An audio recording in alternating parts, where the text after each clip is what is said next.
Chinese weather authorities have said rainfall levels in one part of central China have hit their highest levels since record-keeping began 60 years ago, according to the BBC. The result has been floods that have devastated the area and caused at least a dozen fatalities. Here are the details. More than 10,000 people in central China's Henan province have been evacuated as a result of record rainfall, according to the BBC. Within the region, at least 12 people have died in the city of Zhengzhou, authorities have confirmed. As stations and roads have become submerged and rivers have burst their banks, Al Jazeera is reporting severe power outages and says that thousands of firefighters and troops have been deployed to the region to help with search and rescue.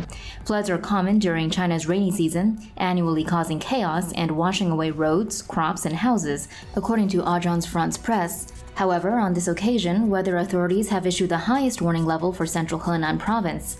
The city of Zhengzhou has seen a year's worth of rainfall in just 3 days, and the BBC reports that although many factors contribute to flooding, a warming atmosphere caused by climate change increases the chances of such extreme rainfall.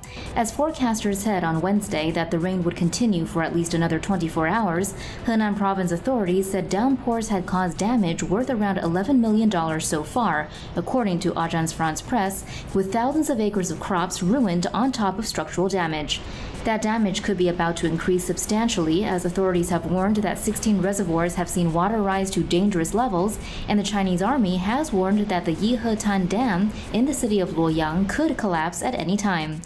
As reports reveal the extent of existing damage, several particularly shocking recordings have emerged showing subway passengers trapped in carriages, submerged in water up to their necks. Al Jazeera English's China correspondent tweeted that most of those who had died did so within submerged subway stations.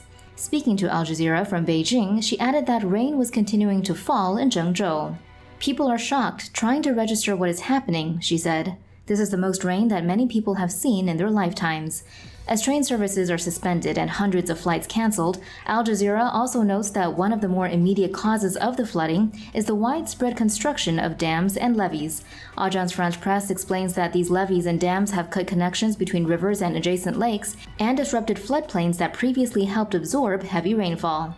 Regular viewers will note that this is not the only problem China's dams have come up against. The Three Gorges Dam has been Beijing's touted symbol of modernity, scientific progress, and industrial might. But there's a catch.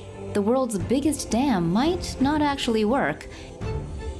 Reuters reports that China's Yangtze tributary is seeing record-setting water levels and deadly floods as experts increasingly question whether the Three Gorges Dam can do the job it was designed for, keeping severe floods at bay. China started building the Three Gorges Dam in 1996, and the structure in Hubei province has been the world's biggest dam since its completion in 2012.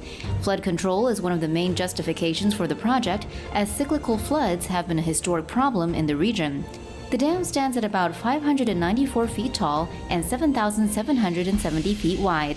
However, Reuters reports that this is not enough to cope with the river's water levels, which have risen to a 20-year high, citing the University of Alabama's David Shankman.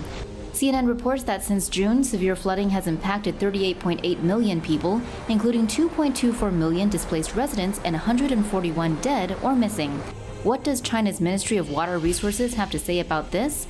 At a news conference, Vice Minister Ye Jianchun said the water discharges were made according to a, quote, detailed schedule, and that the Three Gorges Dam had been effectively controlling the floods.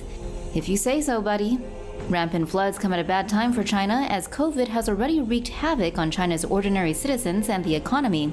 The year 2020 simply does not discriminate when it comes to fouling stuff up. A severe heat wave affecting 40 million Americans has seen temperatures over 100 degrees Fahrenheit beat records in Wyoming, Utah, Arizona, and Southern California, according to NBC News. It has two main causes, according to the Associated Press. First, a heat dome, or area of high pressure. Sinking air from the Earth's atmosphere prevents air near the ground from rising. That sinking air operates like a cap, trapping warm ground air in place, according to the U.S. National Oceanic and Atmospheric Administration. Without rising air, there is also no rain, and nothing to stop hot air from becoming hotter.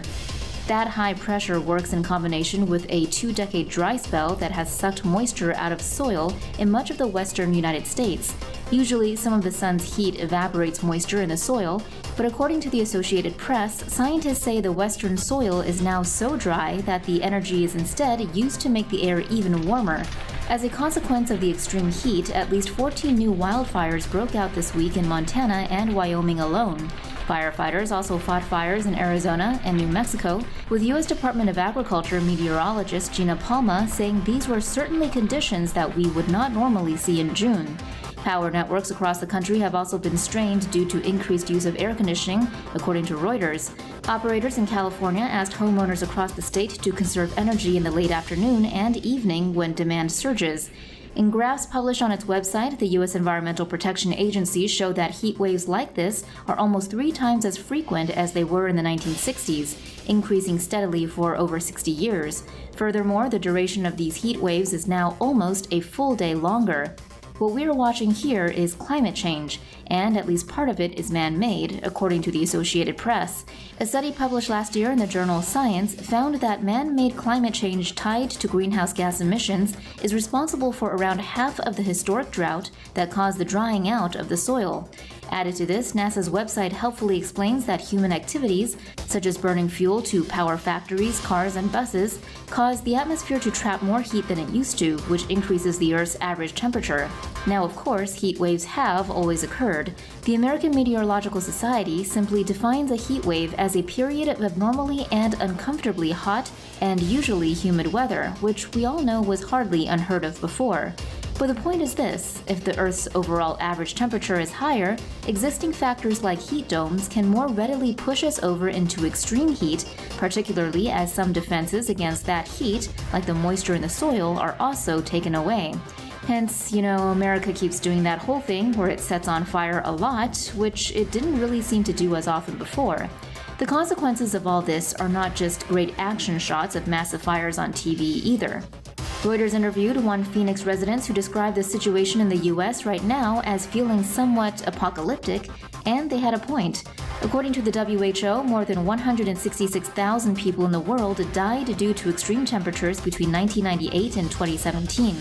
What's more, between 2030 and 2050, climate change is expected to cause approximately 250,000 additional deaths per year from malnutrition, malaria, diarrhea, and heat stress.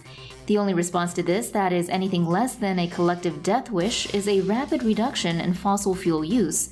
Production of coal, oil, and gas must fall by 6% year on year until 2030 to keep global heating under the 1.5 degrees Celsius target agreed in the Paris Accord, according to one UN report. It's either that or we can sit back and enjoy more insane spectacles. Lake Mead is the massive lake that was created when the Hoover Dam was finished in 1936. This vital reservoir has now reached the lowest level it has ever been, and weather forecasts show that it will probably drop a lot lower. If this happens, all electricity generation inside the Hoover Dam's wall will shut down, and thousands of farms will turn back to the dust they were before the dam was built. Here are the details. NBC News reports that water levels in Lake Mead, the largest U.S. reservoir by volume, fell to 36%, its lowest level ever, on Thursday, June 11th, as the region continues to face the effects of a devastating prolonged drought. Lake Mead was formed when the Hoover Dam was built in the 1930s. It provides water for urban, rural, and tribal lands across the Southwest. Officials expect levels to get worse through another dry, hot summer. In normal years, the dam produces enough electricity for 8 million people, but the water shortage will slow energy output. Every foot of lake level decline means about 6 megawatts of lost capacity. The Hoover Dam's energy capacity has already dropped by 25%, and levels will continue to decline through this autumn. Las Vegas recently became the first city in the U.S. to ban useless grass around streets, offices, and housing developments in an effort to conserve water. The devastating drought has caused the Colorado River system to decline to half its capacity, and the basin has seen historically low inflows over the last 16 years. The rapid decline has prompted plans for the first ever water shortage declaration from the federal government. The declaration, which will probably be issued in August of this year, would affect distribution to states and Mexico. You might not be able to buy a new smartphone next year because of a drought currently affecting Taiwan. Here's how that works. Taiwan's worst drought in decades could further strain an already unstable global supply chain for production of the semiconductors that power the world's notebooks, monitors, TVs, smartphones, tablets, and cars. In an average year, Taiwan receives 2,500 millimeters of rainfall, the most of any OECD equivalent country, according to Taiwan Business Topics. However, while typhoons usually hit Taiwan from the east during the rainy season and help replenish reservoirs, in 2020, for the first time in 56 years, no typhoon made landfall. The effect has been a drastic drop in water supply, with water levels at the country's largest reservoir, Zhengzhou, falling to their lowest in 15 years, and the Baihe Reservoir now completely dry, according to the AFP. Taiwan's semiconductor industry is vulnerable to the drop because its processes for cleaning chips and creating a hyper-sterile environment for their production are water-intensive. AFP reports its largest manufacturer, TSMC, alone goes through 156,000 metric tons of water a day. Other sectors are also vulnerable. According to the CIA World Factbook, industry uses 10% of Taiwan's water supply. Households use 20% and agriculture up to 65%, despite the latter contributing just 1.8% of GDP.